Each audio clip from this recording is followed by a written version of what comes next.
In today's Mind Chat, we have the pleasure to have with us Francesca Di Carlo. Francesca is the Group Head of Global Procurement for Enel. And thank you very much for having me here this afternoon, and thank you very much for the hospitality, the invitation, and the prize as well. Yes, exactly. So, as mentioned, congratulations are in order because, again, Enel has been confirmed among the corporate startup stars also for 2020. And I think is another recognition of the good work that you guys have done in the past few years. And so I would like to focus our conversation today on, first of all, to present a bit what you guys are doing, working with startups. Again, has been a long journey, and Enel has been one of the early movers, not just in Italy, but at a global level in working with startups. And if I'm not wrong, you have been able to put in place something about 350 plus proof of concept with startups from all over the world in the past 5 years. That's a lot. And so we'll start from there, and we'll ask you to explain what's the process and how Enel is organized, also in terms of global business lines, also to work with startups. Absolutely. But we started our process some 6 years ago. It was actually with the new CEO, and we decided, I was actually doing a different job at the time. I was head of organization, so this is a decision that we took together with the CEO, that we needed an innovation function. Enel, it starts its business historically as a monopolistic company, and in order to survive, we decided that from a cultural viewpoint, we had to open up. And basically, our innovation function was the function that effectively helped us in doing so, in opening up our way of doing business, our way of learning, to the outside world. It's true that if you don't have a strong competition from a business sort of model viewpoint, you tend not to open up to other people. You tend to look, inward and not outward. So through the innovation function, we started to learn to look at the outside world around us. How we practically did it. We decided that innovation was firstly not something that could be done in isolation from the business. At the holding level, we have a function that coordinates the innovation function of the business line, but innovation was essentially something that has to be done, felt, and carried out by our various businesses. So we decided to set up an innovation function in each of the business line. And the innovation function was effectively coordinated by the center. And that has been, I think, the first very important sort of issue, because that was close to the business, but through the coordination, we were able to mutually learn from each other. And that has been a very good, so opening up, being coordinated, but being close to the business. And secondly, the other, I think, success factor that was the opening up, how we could sort of open up Enel to the outside world. Enel is a Moloch.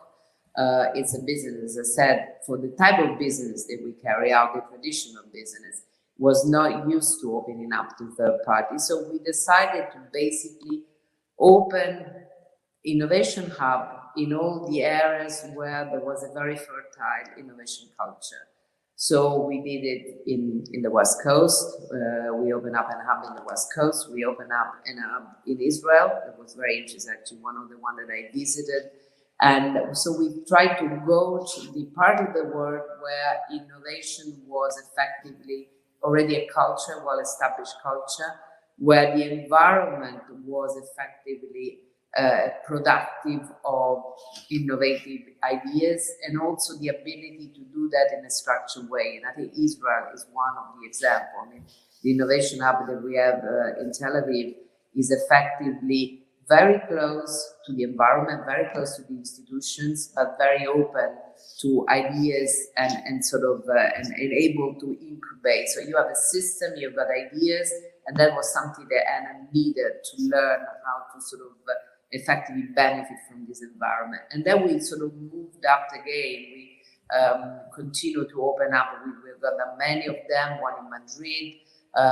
We were a little bit more specific in Italy, where we opened up various modern innovation centers close to where we historically had the innovation capabilities, like Pisa, or in Catania, where we were doing something that was very different from our core business, that was producing rather than performing a service.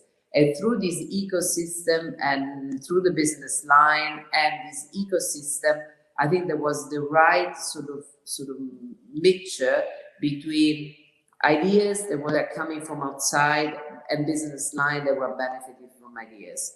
And that has been, I think, really, really, really productive over the years. And I mean, being the former head of human resources, I always wonder about the culture of the places that we're working in. And frankly, at the very beginning, I was very skeptical, probably is too strong. We worked a lot with Ernesto Chagra, our head of sustainability and innovation, to set up all that. Skeptical, but I mean, every move that we were making, we're observing that, like, have we done the right thing? Are we succeeding? Are we not succeeding? How Enel is going to react to all that? But we reacted very well. And the thing is that at the end of the day, really the ability to sort of source ideas from the variety of places where we've established hubs surprises ourselves positively, and in some way ignite a positive circle, because it was difficult at the beginning, but then when people effectively realized that there were people out there with ideas, and those ideas were not, we tend to be very perfect. That's the other thing, sort of fault that we have. So accepting a small company that had a small idea that needs to prove right is something else that was not part of our culture. So, but when we started to see that these small ideas, small seed could grow as a little tree, and the little tree was really beneficial to what we were doing, I think at that point was all easy. So, sort of, that was, I think, something that also from a cultural viewpoint was very important for us, because as I said at the beginning of this conversation, Enel could have died if not able to look outside. So for us, this 350, almost 400 proof of concept is a little bit that sort of the proof that we are not only looking ourselves, we are able to listen to our people, we are able to learn from our people, and we are able to help our people sort of growing through us, which also is a mixture of factors that effectively put us in a sort of in a different cultural dimension from before. So has been cultural transformation, again, to me has driven been by a great cultural transformation done through a clever organization. So the organization was easy and clever, but the reality was the ability to open up. So that was effectively coupled with lots of cultural initiative that we did with Ernesto, like My Best Mistakes. We just sort of had people internally. We had a classic perfect engineers, process-based, and having all engineers perfectly process-based is not exactly an environment, I think, fertile for innovation. You have to accept you make mistakes. You have to accept that maybe somebody that brings you an idea, the idea is not perfect from the very beginning, but you have to work together. There's a whole dimension that we didn't have. So to me, it has been a great cultural success. And that was coupled with our general cultural transformation that we define as open power. And the open power transformations allowed all that. As I said, I mean, we learned at the very beginning of our journey together in 2014, we spent 1 week at Harvard talking about innovation. And probably that was the first time that the management team realized that unless we were prepared to open and make mistakes, we would have died very, very sort of soon. And through that, we then reached the open power concept, the innovation calls, and also the ability to ask for help. That's the other dimension that we didn't have. So if you want to effectively, you have a problem, you have a challenge, you have a technological challenge, the ability to ask the outside world for help, that's the other dimension. So from an organizational viewpoint, we had hubs and innovation structure in the business line, but also we use tools that we've never used before, which were the innovation calls. So if we have an issue today, we either internally through Agile or externally, internally together, we launch a call and everybody could participate. And that's another very good stage for startups.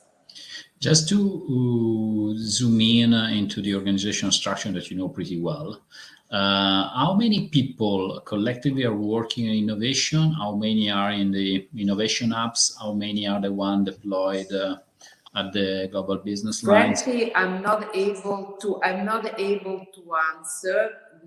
On average, we have structure within innovation hubs. Probably Stentori and another 3 people, so they're not very many. So we have basically within the innovability structure, we have a gentleman that is taking care of the innovation hubs and coordinate them. And yes. Each of the business line has on average 10 to 15 people looking after innovation. So we're not talking of a huge number of people. I think the secret is the ability to basically allow other people to work for you rather than sort of be hierarchically on the topic. That is a completely different approach, because I mean, at the end of the day, it's more being an orchestrator than being a boss. And this has been the change whereby we have allowed other people to work for us. That was exactly the point I was trying to make. Enel got the opportunity to work with many startups. That means that was also able to onboard them. And sometime, again, talking with many large corporations, as we do every day, one of the most critical step are after beyond scouting and finding solution and validating solution is a certain point is to bring them on board. And sometimes as Ingo Ramazol, that is the head of Robert Bosch Venture Capital, used to say, if it takes 6 months to onboard the startups, the innovation is gone. And so I would like to get from you, from your perspective, a description also on what in Enel has been done to speed up, to fast track the onboarding process. What are currently the things that you believe are properly working? And on the other hand, what's the next steps to improve even better and even further? But generally speaking, Enel had and still has, to a certain extent, so we continue to work on that, a very complex and cumbersome qualification process. So we want, of course, to work with qualified suppliers, and it's understandable. I mean, we are a large company. We pursue continuously targets, for instance, in terms of safety, honorability, ethics. So it's important that the money that we channel through the system, they go to people that effectively also from a sustainability viewpoint, they deserve those money. So on one side, I would never kill a qualification per se, because qualification is a good concept.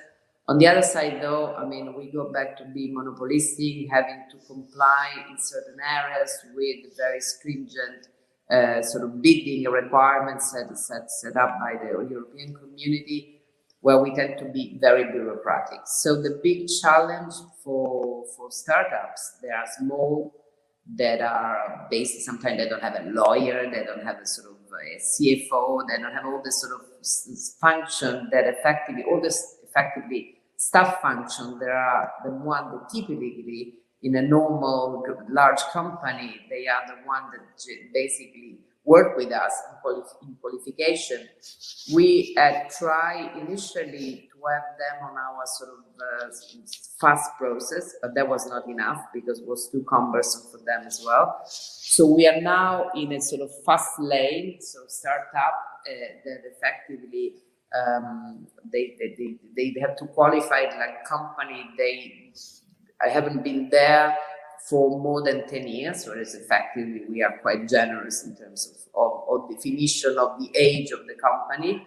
And they can go sort of through a very sort of fast track. And this fast track implies that on average in 20 days, they are qualified. That for us is a big step forward. We have put in parallel various processes.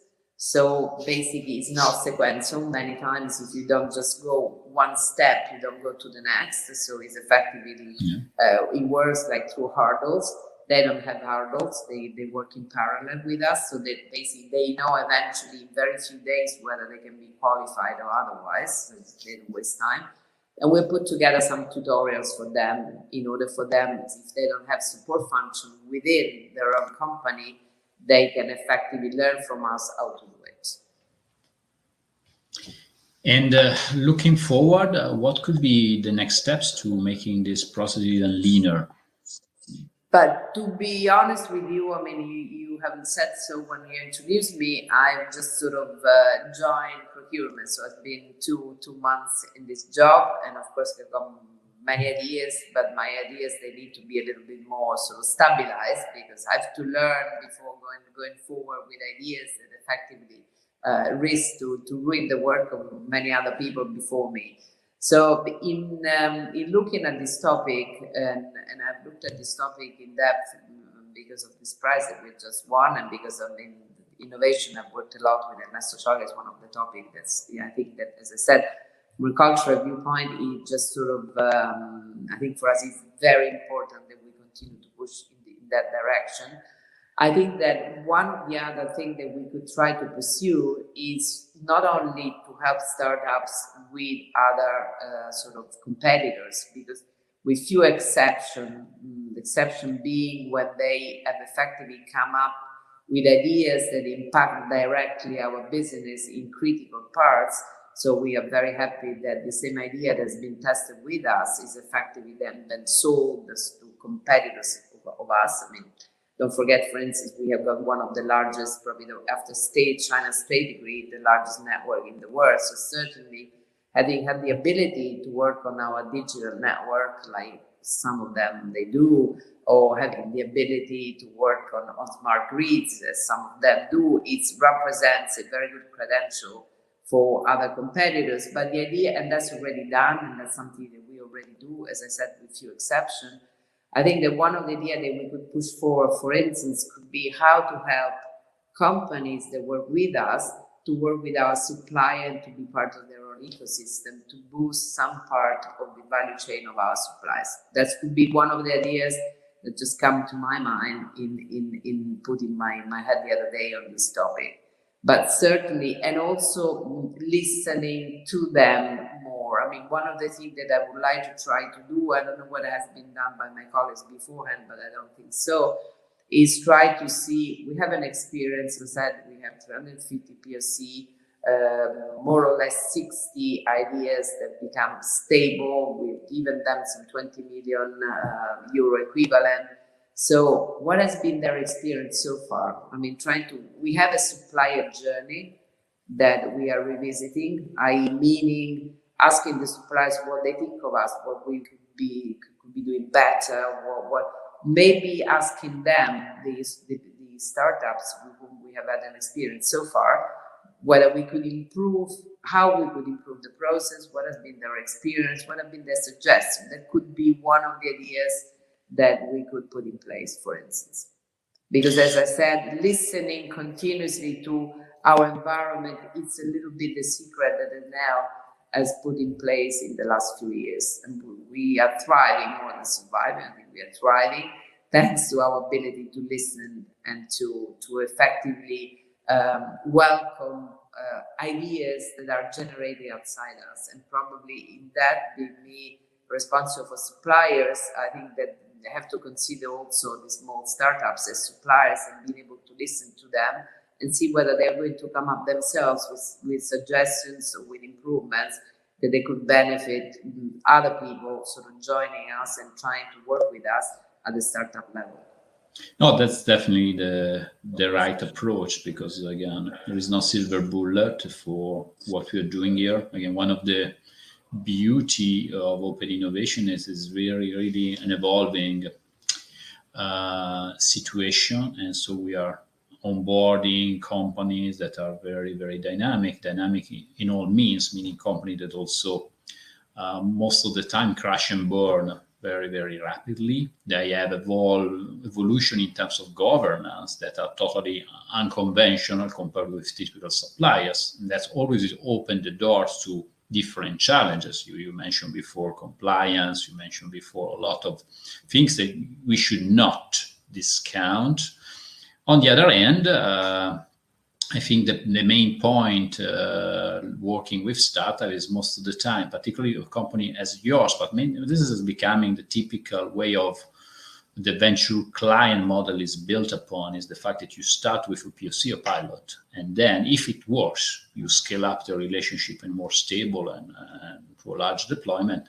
Most of the time we are just testing. Probably we need to narrow down the list of the requirements are needed for running the POC to make it very, very lean and short. And then down the way, the approach that you're suggesting, that is listening and try to understand what it worked, what it didn't, how can be improved, is definitely is the way that should be followed, to have a company that is performing even better and better working with startups. And by the way, having you put together 350 POC in less than 5 years, I think is something that testimony that you have done your good part in working with startups. So that's why also you got just awarded, and being awarded meaning that something good has been done, and now we need just to make everything work even better in order to make even more performant working with startups down the way. Absolutely. Well, we are not the type of company that sits on its laurels. So no, I mean, we're very grateful for the award, but I mean, we certainly move forward. We know you pretty well since we've been with you since the beginning of the journey, and so we have seen all the progress, as you mentioned, has been not just progress in working startup, also has been an internal cultural process that making entrepreneurship something that is more and more widespread in terms of the company. That said, congratulations again, and thank you for joining our conversation today. Thank you very much for taking the time of interviewing me and sharing with other people our startup culture.